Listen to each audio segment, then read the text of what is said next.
Hello, I'm Lynn Easterwood, and I'm on the Sharing Care Committee with Alabama Respite.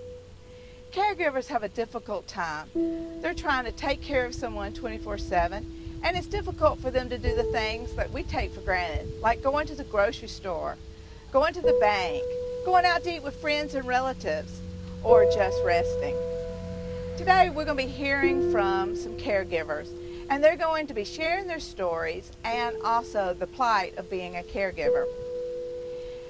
Alabama Respite could help these people because they could use the relief that they could offer. So we hope that you will be informed, and we thank you for viewing our presentation. The estimated number of Alabamians who are providing care for family members is approximately 1,885,152.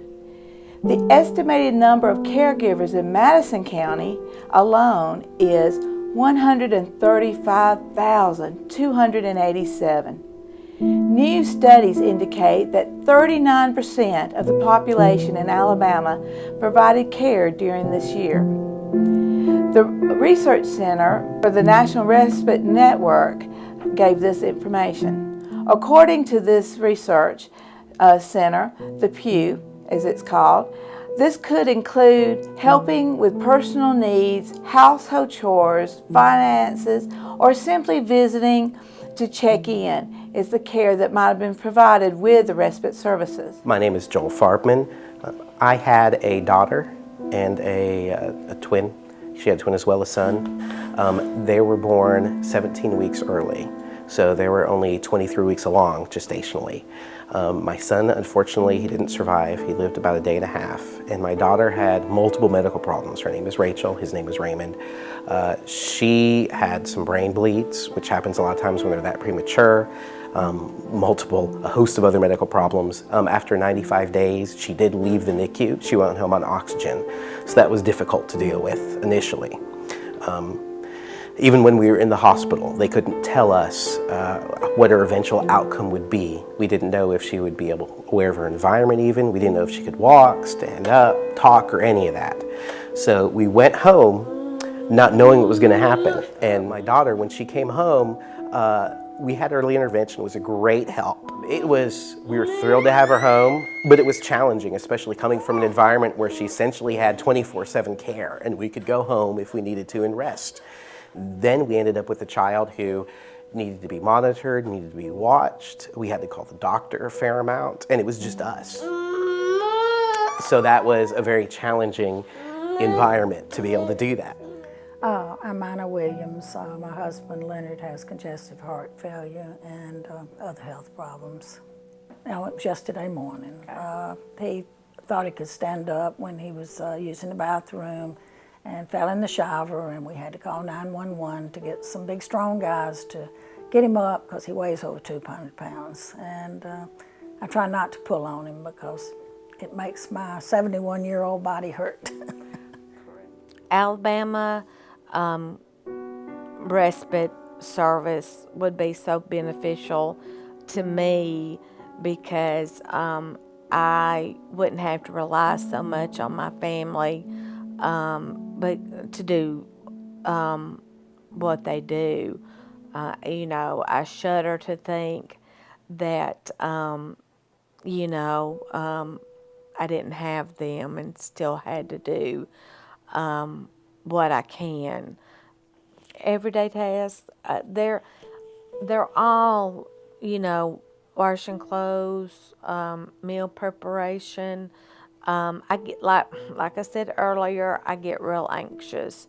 So if I had to fix dinner, I would be a basket case. My mother and my two oldest have to fix dinner. Now, I can put, a sandwich together. I can fix some oatmeal or cereal or something like that when I'm having a good day and when I'm having a bad day. And that's part of this MS is good days and bad days. Hi, my name is Amy, and my husband Evan and I recently moved to Alabama about 7.5 months ago from New Jersey. We found out very early on in my pregnancy, about 7 weeks or so, that we were expecting triplets. And this is my daughter Paisel, and I have 2 little boys as well, Jaren and Gavin. And at around 12 weeks, we found out there were some complications. I was a very tiny girl, and I got big very quickly, and I was put on bed rest. At 14 weeks, I was completely pulled out of my job. I was a full-time school teacher, and at that point, my paycheck stopped. So, April 1st, 2012, Paisel's water broke while I was in the hospital. I was there about 10 weeks, and they said, okay, it's time. We were told that she had silent aspiration, and she's currently on a feeding tube. She cannot eat like a typical 2-year-old. So they were 2 April 1st. She cannot eat like a 2-year-old. Alabama Respite Care would help me by being able to help my daughter improve. And it just helped me feel more like a human being. I can take a shower, maybe go to the bathroom by myself, which may not seem like a lot, but unless you're in a situation like I'm in, you don't know until that time, but it's a big deal to get to go to the bathroom by yourself. Hi, I'm Valerie Hager, and this is my son Brandon Patterson, and Brandon has a rare syndrome called Sanfilippo syndrome. This is a day in our life. We usually get up in the mornings and check his diapers and make sure change diapers and give him his waters and bathe him and change his bedding and get his breakfast ready. And Brandon does a lot of supplements, so we do a lot of prep work before he ever sits down to eat because of all the supplements he takes, not drugs, but vitamins. And feed him his breakfast and then change his diaper. And I have gone through this now since he was age 5. Usually get maybe, if I was lucky, 4 hours of sleep a night. And I was a single mom at the time. And I would manipulate, maneuver, and lift him, and I still do today. And he weighs 100 pounds, and I weigh around 118 pounds. So it's taken its toll on my health, but it does take everything I have to take care of him. So in order to get more help, I have applied for the 310 board, and I'm on the waiting list for the 310 board, and have been since 2008. We'll get to, he just moved up recently on the list because of my health. I've had some back problems from lifting Brandon, and I'm just physically worn out because I'm doing this all the time. And so more respite is really, really needed so I can get the breaks I need to just even spend time resting and recovering from constantly taking care of Brandon, and so I can spend time with my other 2 boys. I have 2 other boys, and I have never been able to really go to any of their sporting activities because I really didn't have the respite I needed to stay with him long enough so I could get to those things. Hi, my name is Tammy Moore. I am the parent, advocate, and caregiver for my son Joseph Moore.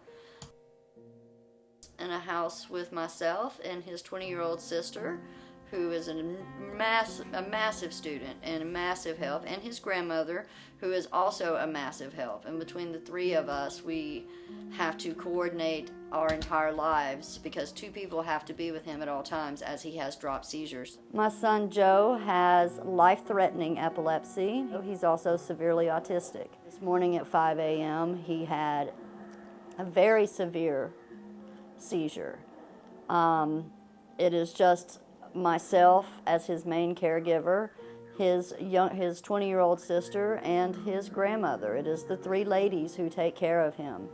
The benefits of having a respite program in our area would be that today I would have been able to run to the pharmacy or do any special errands that may needed to be run to procure his safety. Respite to us would mean a much needed break from time to time, and anyone out there that has a special needs child, that is a 24/7 job that never ends, and the severity ranges on a minute-to-minute basis. 5 seconds from now he could have another drop seizure and we could be unresponsive and on our way to the ER. How wonderful would it be to have a respite caregiver that could also come and assist not only Joe but the caregivers that provide for Joe, because if we are not taking care of the people that take care of these children, where are they going to be?